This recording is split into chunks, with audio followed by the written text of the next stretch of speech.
Então, vamos lá, senhores e senhoras aí, futuros advogados, dia 8 aí de agosto está chegando aí a segunda fase aí em direito penal, e os senhores irão fazer com muita tranquilidade para conquistar a chamada vermelhona aí, a carteirona aí, tá bom? Agora nós vimos bastante aí em relação ao procedimento comum, as peças que são utilizadas ali, a questão da linha do tempo, né, desde a denúncia até mesmo o acordo, até mesmo o recurso especial ou extraordinário lá que é interposto lá junto ao STF, né, e STJ. E, então, nós vamos verificar agora a questão de procedimento especial no Tribunal do Júri, no Tribunal do Júri. É muito interessante isso aqui, tá bom? Vamos falar praticamente em relação à primeira fase do Tribunal do Júri. O Tribunal do Júri ele é dividido em duas fases, praticamente, né? Tem doutrinadora que divide até em três fases, mas a primeira fase do Tribunal do Júri tem a primeira fase, que é o Judicium Accusationis, né? E vai ali até a chamada pronúncia, que vai verificar que realmente há indícios de materialidade e até mesmo de autoria, né? O juiz se convence que há materialidade e indícios de autoria. Aí, convencendo, leva-se esse acusado até o plenário, que irá ser julgado por 7 pessoas, que vão dar, que essas pessoas do povo, né, comum do povo, irão dar o chamado veredito, e o veredito, o juiz apenas vai aplicar o quanto da pena. Só isso, tá bom? Que é a segunda fase. E quais são os crimes que vão ao Tribunal do Júri, que serão de competência para processo e julgamento no Tribunal do Júri? São aqueles crimes que estão previstos lá no artigo 74, parágrafo 1º, ali do Código de Processo Penal. Aquela relação do crime, aquele rol do crime, que é o artigo 121, ali o homicídio, né? O capo de homicídio, homicídio simples ali. Aí tem o parágrafo 1º e o parágrafo 2º. O parágrafo 1º fala, basicamente, aquela questão do homicídio chamado de valor social, né? Que aí, às vezes, a pessoa chega em casa, vê a filha estuprada, naquele momento ele descobre quem é e todo mundo sabe que foi uma determinada pessoa que é envolvida com tráfico, que é traficante ali da região, matador e tudo, e ele, envolvido naquela emotiva, né? Aquela emoção, aquele calor ali, por ser pai, ver a filha, às vezes, até sangrando ou sofrendo, e ele vai, mata aquela pessoa ali que tinha acabado de realizar o estupro, acabar de realizar, ou seja, no momento, naquele calor do acontecimento ali. E aí ele pode ser reduzido a pena de 1/6 a 1/3 lá. Tá? Ninguém pode também, pelas próprias mãos, querer fazer tudo o que quer. Não, não é. Mas a justiça entende que, nesse caso, lá previsto no parágrafo 1º do artigo 121, poderá ser reduzida a pena. E há também o parágrafo 2º das qualificadoras, que ali é a questão, se for paga, olha, você mata alguém para mim, eu vou te dar um valor, ou promessa de recompensa, né? Ou por motivo torpe, fútil, isso aí os senhores já estudaram. Ou emprego de veneno, emprego de explosivo, né? Ou realizado homicídio à traição, tem várias qualificadoras lá. E foi uma qualificadora introduzida em 2015, que agora está muito em voga, infelizmente está acontecendo muito, é o chamado feminicídio. Então, o feminicídio lá, no artigo 121, o parágrafo continua sendo o 2º, para poder ir ao Tribunal de Júri. Não houve modificação pelo pacote anticrime da competência do Tribunal do Júri, ali no artigo 74, parágrafo 1º, ali que diz da competência e razão da matéria, lá no artigo 74 do Código de Processo Penal. Tá? Mas diz aqui que foi introduzido em 2015 o crime, o homicídio, né, quando for cometido contra a mulher por razão da condição de sexo feminino. Tá? Pela razão de ser o sexo feminino, o cara fala, vou matar porque ela é mulher, eu vou fazer isso com ela. O sexo frágil que se diz aí, de sexo frágil não tem nada. A mulher nada tem de sexo frágil. É o sexo tanto quanto comparado a nós homens. Não tem interesse nenhum. Deveria ganhar a mesma coisa que o homem ganha, mas não. Se vê na televisão que a mulher ganha, às vezes, até 15% ou 20% a menos, ou até menos do que isso em relação e exercendo as mesmas funções. Isso não é cabível, não é cabível. Então, seguindo aqui, pelo fato de ser mulher, ele pode acontecer, é o chamado feminicídio. Aí eu abro um parênteses que você pode ter cobrado na prova do senhor, em questão discursiva, de vocês defenderem ali a questão de saber se é feminicídio ou femicídio. O femicídio não é em razão do sexo feminino. É uma ocorrência que se há, por exemplo, o artigo lá 157, parágrafo 3º, se eu não me engano, que é o que a gente chama de latrocínio, né? Não recordo agora se é o parágrafo 3º, mas tá, enfim, é latrocínio, que nós conhecemos.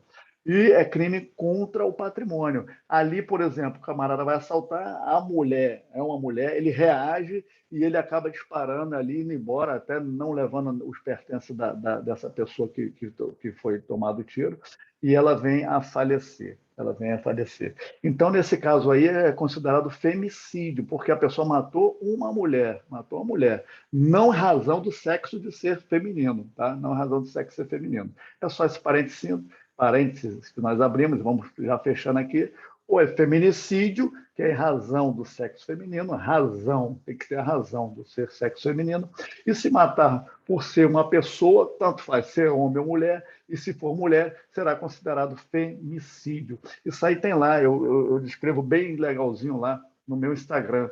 Aí, se quiser seguir, ADV, advogado, ponto Trajano, adv.trajano. Segue lá a gente lá, que tem muitas informações legais por ali. Então, seguindo aqui, tem também o crime lá previsto no artigo 74, lá que diz da competência do Tribunal do Júri, o infanticídio, artigo 123, o 124, 125, 126, que é o aborto, né?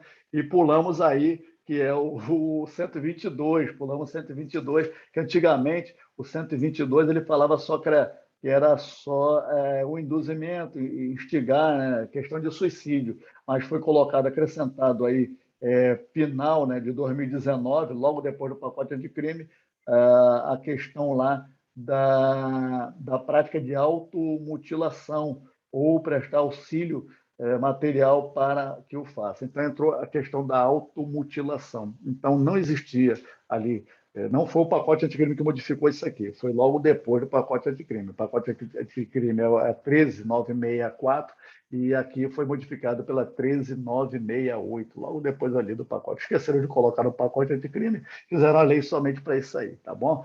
E é o chamado auxílio, pode ser auxílio material, ou induzimento, ou instigação ao suicídio, ou à automutilação. E aí, seguindo aí, são somente esses artigos aí, somente esses crimes que irão ao Tribunal de Júri, ao Tribunal do Júri, tá bom? E o 127, faltou o 127, que é o chamado aborto qualificado pela lesão, né? Que aí aumenta em metade a pena, e se houver morte, essa pena é duplicada. É muita informação, mas os senhores aí estão seguindo com muita tranquilidade isso aí. Tá? O vídeo deve ficar em torno de 30 minutinhos, acredito eu, porque tem muita coisa que nós já vimos. Antes de prosseguir, eu queria que os senhores abrissem aí rapidinho, volta lá. Abrisse aí o artigo 394 do Código de Processo Penal, abre aí rapidinho, eu espero o senhor. 394, vamos ler o parágrafo 4º, que vai ser muito importante para a gente aqui dar desenvolvimento no conteúdo aí da aula aí. O 394, o parágrafo 4º do Código de Processo Penal, diz que as disposições dos artigos 395 ao 398 deste Código, né, do Código de Processo Penal, aplicam-se a todos os procedimentos penais de primeiro grau, a todos os procedimentos penais de primeiro grau, ainda que não regulado neste Código. O parágrafo 5º diz que aplicam-se subsidiariamente aos procedimentos especial, que o caso do Tribunal do Júri é um procedimento especial, procedimento também sumário e sumaríssimo, as disposições do procedimento ordinário, tá bom? Então, mas o que mais importante para nós aqui é o parágrafo 4º, que ele fala que mesmo ocorrendo aqui, é o caso do primeiro grau aqui que vai ocorrer aqui, em questão do Tribunal do Júri, então o procedimento ali previsto no artigo, a partir do 395 até o 398, ele também será atribuído também ao Tribunal do Júri. É muito importante isso aí que nós vamos já falar logo depois o motivo disso aí. Tá? Então, aqui dando continuidade, o juiz aqui recebe a denúncia ou queixa, depois nós vamos ver a questão lá de Tribunal do Júri quanto ao querelante, tá? Ou ao Ministério Público, né? Que normalmente é o Ministério Público que oferece a denúncia incompetência do Tribunal do Júri, né? Que é o crime doloso contra a vida, né? E é de competência ali do Ministério Público de oferecer essa denúncia aí. Aí abre-se ação penal perante o Tribunal do Júri, o juiz ele pode o quê? Rejeitar a denúncia, nós já vimos isso aí em aula anterior, mas vamos colocar aqui na repetidinha, e a questão ali, ele pode o quê? Rejeitando a denúncia, o Ministério Público pode, então, interpor recurso em sentido estrito. Nós já vimos isso aí, e aí o Ministério Público não, o juiz pode denegar ou fazer a obstrução desse segmento desse recurso. E aí ele vai pedir a extração da carta testemunhada. Nós já vimos lá, está tudo de cor aí, qualquer coisa volte, o link da aula está aqui, é bom que os senhores vejam a aula anterior para dar prosseguimento aqui. E aí o juiz também pode o quê? Receber a denúncia. Aí vem a questão aí. A questão é a mesma que nós vimos lá. A questão de recebimento da denúncia, o juiz vai mandar citar o acusado. Normalmente, quando se tem a questão do homicídio, né, ali pelo 121, tanto do parágrafo 1º, normalmente do parágrafo 2º, na esfera ali de investigação da Polícia Civil, e foi ali, já pede-se a preventiva, normalmente o juiz ele converte a prisão em flagrante em preventiva, e então mandará citar o acusado. E normalmente o réu encontra-se preso. E a citação, sabemos que de réu preso, a citação é pessoal. Então nós temos que verificar lá, novamente, olha só que bonito. Vimos já em aulas anteriores, nós temos que observar o artigo 351, né? Eu vou botar aqui novamente, 351, até o 369, que fala tudo ali sobre citação. Não vamos repetir aqui, que já está em aula anterior, de que é do CPP, tá bom? Está bem tranquilo lá em aulas anteriores, explicamos bem, mas bem mesmo. E aqui o juiz, então, recebendo a citação válida, confirmando a citação válida pelo o oficial de justiça, ele irá, então, com base, aí aqui muda-se os artigos, hein? Aí nós temos que ir lá para o procedimento especial, lá da acusação da instrução em relação ao Tribunal do Júri, que abre ali com o artigo 406. Então, com o artigo 406 à mão ali, vamos observar que ali o juiz, então, ele, ao receber a denúncia ou queixa, né, que fala da queixa, por isso que eu coloquei ali denúncia ou queixa, ordenará a citação do acusado para apresentar a resposta à acusação por escrito no prazo de 10 dias. Isso lá está previsto no artigo 406. Então, o amparo aqui para a resposta à acusação é o 406, parágrafo logo ali, o parágrafo 3º, tá bom?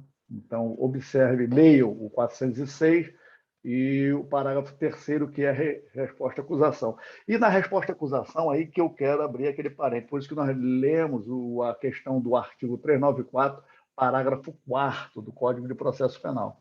E aí abro esse parênteses por quê? Porque lá você deve observar mesmo para os procedimentos do Tribunal do Júri, em questão de primeira instância, a todos os processos aí, penais que está previsto lá no 394, a todos os procedimentos penais, né, de primeiro grau, ele abre lá que deve ser observado do 395 ao 398.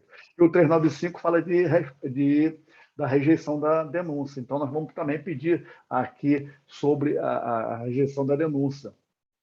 Ali que nós já vimos bastante lá. Então, questão de extinção de punibilidade, de nulidade, de prescrição que pode ocorrer, algumas exceções que estejam pendentes na questão de outros processos. Então, nós temos que observar tudo que está ali no 395. Tá?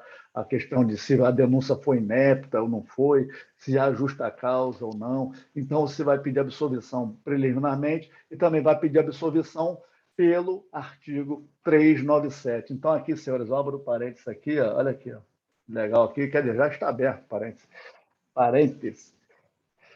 Já está aberto aqui, ó. Aqui, essa reportização, nós vamos pedir absolvição pelo 397, tá bom? Do Código de Processo Penal. Isso que a maioria dos doutrinadores falam que nessa fase aqui, mesmo no Tribunal do Júri, que em resposta à acusação, para pedirmos uma absolvição, que lá pode o juiz nem resposta à acusação, recebendo a resposta à acusação, ele realizar a absolvição. E aí sai do Tribunal do Júri e alcança lá o 397 do Código de Processo Penal. Isso é o que diz a doutrina majoritária. Tá? E aí, seguindo, senhores, vamos verificar aqui a questão que tem uma particularidade no Tribunal do Júri, que é apresentada a resposta à acusação, é dada uma réplica aí, da acusação. Observe lá o artigo 409, observe o artigo 409 do Código de Processo Penal. Vamos ler aqui o 409. Apresentada a defesa, né, o juiz ouvirá o Ministério Público ou o querelante sobre preliminares e documentos apresentados por essa defesa em 5 dias. Então, ele leva essa resposta à acusação, ele apresenta ao Ministério Público, né, ou o querelante, né, que aí no caso for queixa, crime, aí, ao querelante, que é o assistente de acusação, pode ser nesse caso, e ele vai, então, apresentar e o Ministério Público tem 5 dias para responder essa réplica. E logo em seguida, no parágrafo seguinte, né, no artigo seguinte, o juiz, quando ele determinar a inquirição das testemunhas e a realização das diligências requeridas pelas partes, né, que foi feita nessa réplica aí, num prazo máximo de 10 dias. Ele vai ouvir ali o que for determinado na réplica do Ministério Público. Tá? E aí continua ainda conforme a questão lá do que nós vimos lá no procedimento comum, e nós vimos lá que o juiz, então, ele designa a audiência de instrução e julgamento. Aqui, a audiência de instrução e julgamento, também os mesmos moldes, lá na mesma sequência que nós vimos lá pelo artigo 400 do Código de Processo Penal, aquela sequência que nós vimos lá na audiência de instrução e julgamento no procedimento comum, né? Aqui em relação às declarações do vendidos, inquirição das testemunhas, acusação, primeira testemunha de acusação, depois de defesa, perito, cariações, reconhecimento de pessoas e coisas. Tudo isso aqui na competência do Tribunal do Júri, no processamento aqui, estava previsto no artigo 411. Artigo 411, vou botar aqui bem do lado aqui, ó, 411, tá bom? 411, observe, vamos acompanhando aí. 411 do quê? Do Código de Processo Penal, tá? E aí, dada a audiência de instrução e julgamento, teríamos o quê? Lá, como se fosse para comparar com o procedimento comum. As alegações finais, aqui são orais, elas não são admitidas por escrito, né? em forma de memoriais, aí, não são. Muito embora pode ocorrer, aí vai depender de cada comarca ali. Aí eu não sei, normalmente eu nunca vi, mas não está previsto na lei. Se não está previsto na lei, as alegações finais são orais, então vai o que está escrito. Alegações finais orais, 20 minutos para a acusação, podendo ser prorrogado por mais 10, 20 minutos para a defesa, podendo ser prorrogado por mais 10. Se houver assistente de acusação, ao assistente de acusação será ali apresentada as suas alegações finais, né, orais, ali, em 10 minutos, e sendo prorrogadas em mais 10 minutos. Isso ele vai o quê? Fazer as suas alegações, o assistente de acusação, logo após o Ministério Público. E depois disso tudo, a defesa faz as suas alegações também naquele tempo que nós já falamos aí dela aí. Tá ótimo? É muita informação, mas é assim mesmo, senhores. Tudo já está na cabecinha dos senhores aí, das senhoras. O Vadimeco vai estar lá, vai estar tudo aqui, as respostas estarão todas aqui. E aí que vem a importância dessa aula, que vem a sentença aqui, a sentença que vai o quê? Anteceder se vai realmente o acusado vai enfrentar ali os 7 jurados, as 7 pessoas do povo, se o acusado realmente vai para plenário, que vai a chamada segunda fase, que é o chamado juízo de mérito, né? Judicium causa, aí tá. E o juiz ele vai tomar quatro decisões nessa sentença. Ele irá proferir quatro decisões. Quer dizer, quatro decisões não, ele vai decidir, vai proferir uma das quatro decisões, desculpa, uma das quatro decisões, não vai proferir quatro não, pelo amor de Deus. Ele vai proferir uma das quatro decisões. A primeira decisão, ou a segunda, não sei qual a decisão que ele for tomar, ele pode, na sentença, ele pode pronunciar.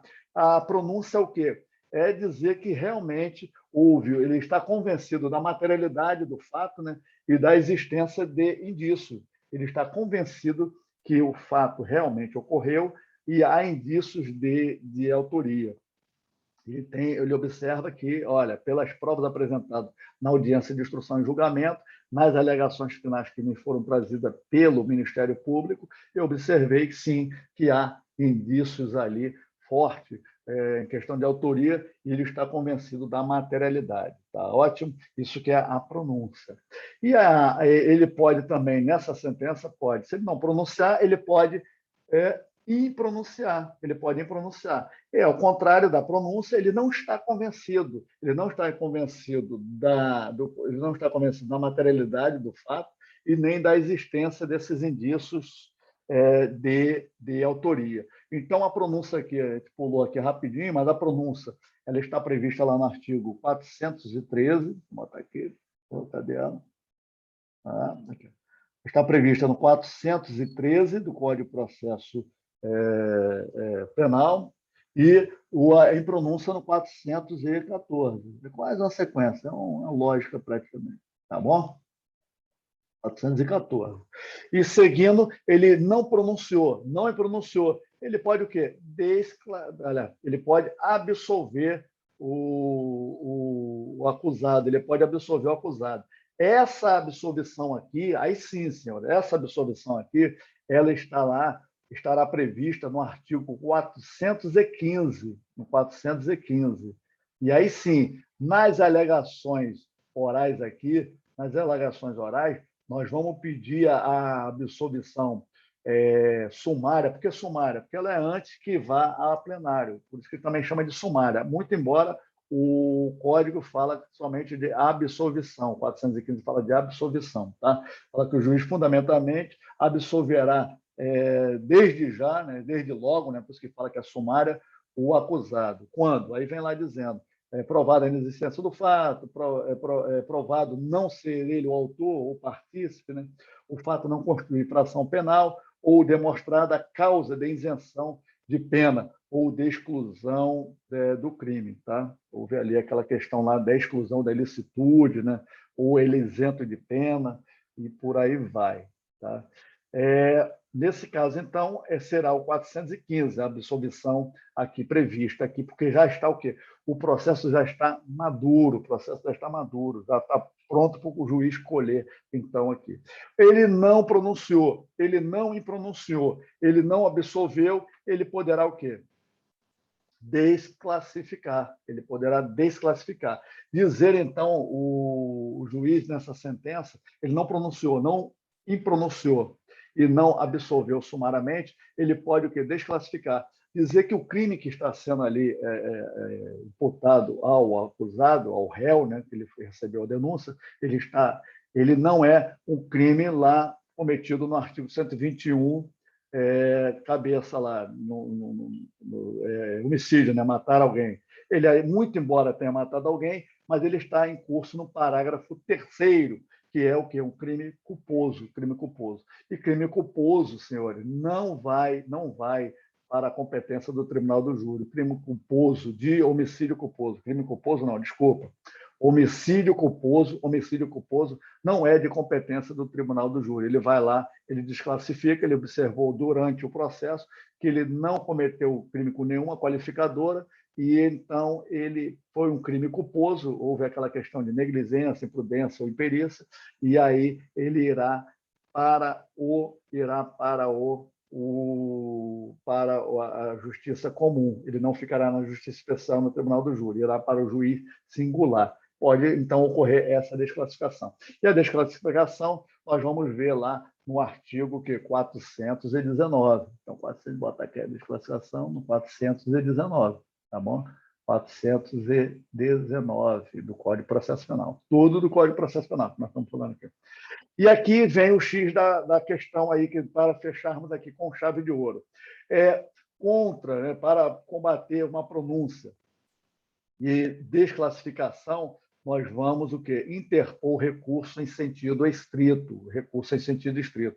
Lembrando aqui, pronúncia aqui no caso, o recurso em sentido estrito, o amparo vai estar para a questão da pronúncia, né, para a questão da pronúncia, o amparo vai estar lá no artigo 581, inciso 4, senhor, inciso 4, tá bom? Inclusive, caiu no exame anterior, no exame 31, caiu justamente uma que foi realizada ali, da sentença, uma pronúncia, e a peça era o recurso em sentido estrito.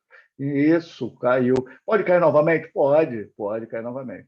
Já aqui, em questão da desclassificação, nós vamos observar justamente lá o artigo 419, tá bom? O artigo aqui, já colocamos aqui, ó, da desclassificação, tá? Aí nós vamos amparar que houve desclassificação, pede a desclassificação, não existe o recurso em questão à desclassificação. Aliás, se for desclassificado, volta aqui. Se for desclassificado, o Ministério Público não convence da desclassificação, fala que não foi homicídio culposo. Realmente, o que eu apresentei na denúncia, lá, quando eu ofereci a denúncia, o homicídio foi realmente um homicídio qualificado, ou até mesmo um homicídio lá simples, somente matar alguém, não foi homicídio culposo. Tá? Então, ele pede que aquela desclassificação, o Ministério Público faz o chamado, sim, recurso em sentido estrito, tá bom? E aí, se for em pronúncia, ou absolvição, se for em pronúncia ou absolvição, o recurso ali que nós vamos interpor será o de apelação, tá bom? Onde está previsto isso aí? Quando for em pronúncia ou apelação? Está previsto lá no artigo 416, está previsto no 416, tanto para a impronúncia como para a apelação, 416. Vamos dar uma olhadinha no 416, rapidinho, só para situarmos aqui. O 416 fala justamente assim, contra a sentença de impronúncia ou de absolvição sumária, caberá a apelação. Muito tranquilo, tá bom? Mas para os senhores aqui guardarem aqui, para não ter dúvida, quanto que vai caber o recurso em sentido estrito? Vai caber quando ocorrer na sentença, o juiz decidiu na sentença, a pronúncia começou com vogal. Aqui, começou com vogal. Aqui, começou com vogal? Começou com vogal. A decisão dele começou com vogal? Começou a desclassificação. Então, se começou com vogal, o recurso também vai começar com vogal. Recurso em sentido estrito. Tá? Vai começar com vogal. Vogal, pelo amor de Deus. É consoante. Consoante.